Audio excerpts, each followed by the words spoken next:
Have you ever wondered about the boundaries of human imagination, or how we are so intricately bound with technology, or how it unlocks magnificent new possibilities every day? Technology is bringing us closer together every day and is now on the verge of reinventing humanity.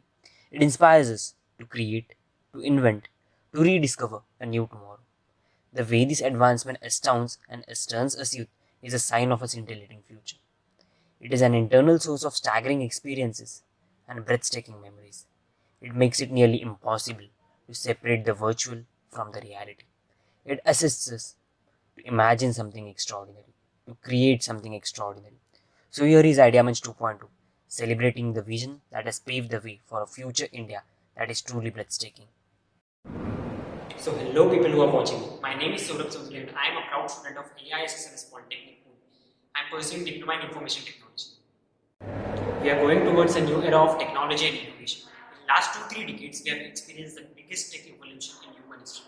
Right from blockchain, cryptocurrencies to space missions, from mobiles to automobiles, everything has witnessed a huge growth because of technology and IT industry. But the biggest question arises is, are we really going towards a path of better tomorrow? We are introducing EVs that will eliminate the use of fuels, but are we really going green? My simple answer to this question is no, which is the most important thing that is used in these EVs, that is a battery, which is created using elements like carbon, graphite, and manganese. Mining and processing of these elements leads to carbon emissions. That means a new EV has already done a carbon emission of 30,000 CO2 pounds, whereas a normal vehicle will do a carbon emission of 14,000 kilopounds. And secondly, these EVs need electric charging. And in our nation, more than 60% of energy is generated using coal. That is in a coal power plant where carbon emissions are done. This means if an EV is charged from energy which is coming from a coal-based power plant, it will lead to the carbon emission of 9.2 kilo CO2 pounds, whereas a normal vehicle will just emit 7.2 kilo CO2 pounds. This means that an electric vehicle pollutes the environment more than a fuel vehicle. Simply manufacturing and utilizing EVs does not indicate that we are going green. So, what's the solution to this problem? The only solution is to emphasize on generating electricity using renewable energy sources such as solar, wind, and hydro. As I previously mentioned, more than 60% of electric energy in India is generated from coal-fired power plants. Thus, if we are investing and innovating for EVs, we must also do so for green energy generation. Firstly, we must consider a few minor possibilities. These are my suggestions that we may put into action. Green energy generation policies. If the government is enacting policies for EVs, they must simultaneously enact policies for green energy generation. Solar powered EV charging stations. Since all EV companies are focusing on installation of EV charging stations, they can make solar powered charging stations. All petrol pumps can install solar panels on their roofs and make a solar charging stations for now. Cities like Pune, Delhi, and Mumbai have metros, and solar panels can be installed on the roofs of metro stations and railway stations. In addition, solar power charging stations can be put in railway station parking areas and beneath metro station elevators.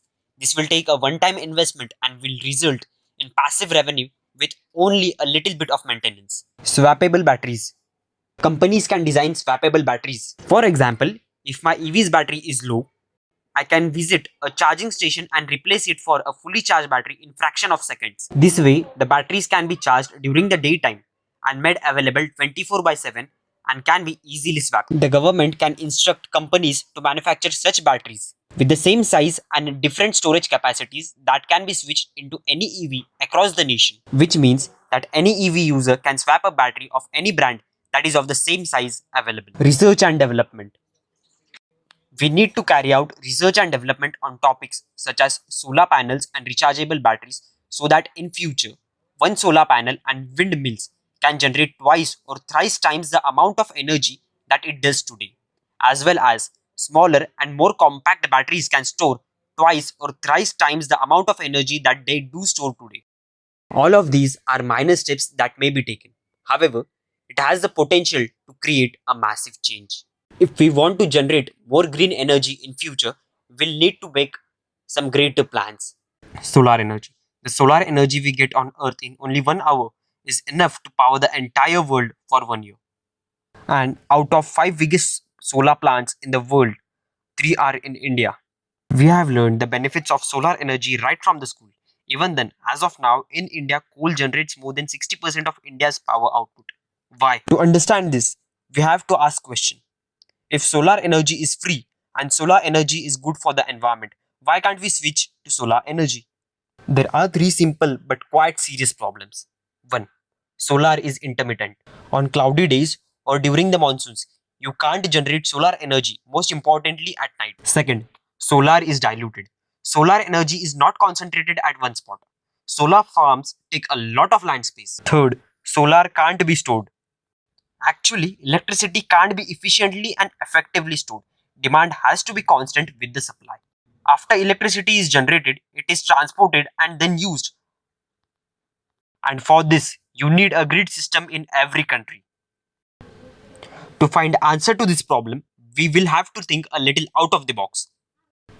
What if we forget the boundaries for a second? When it is nighttime in India, it is daytime in Brazil.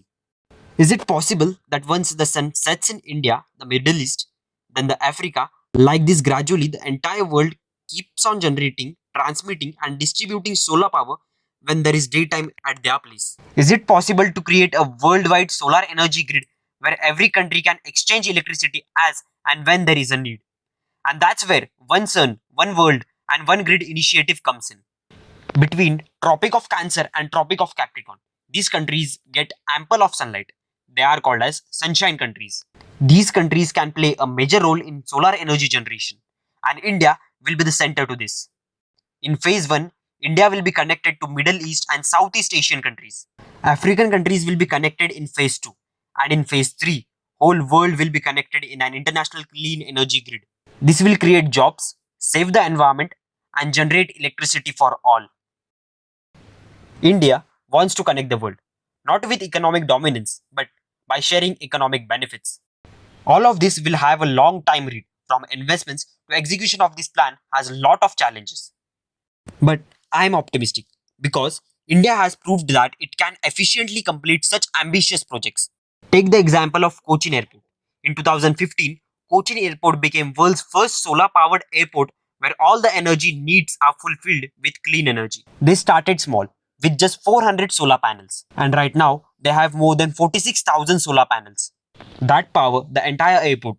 The total cost of this project is 62 crore rupees, and they recovered the entire amount in just 4 years. It means right now this airport is using electricity with no cost.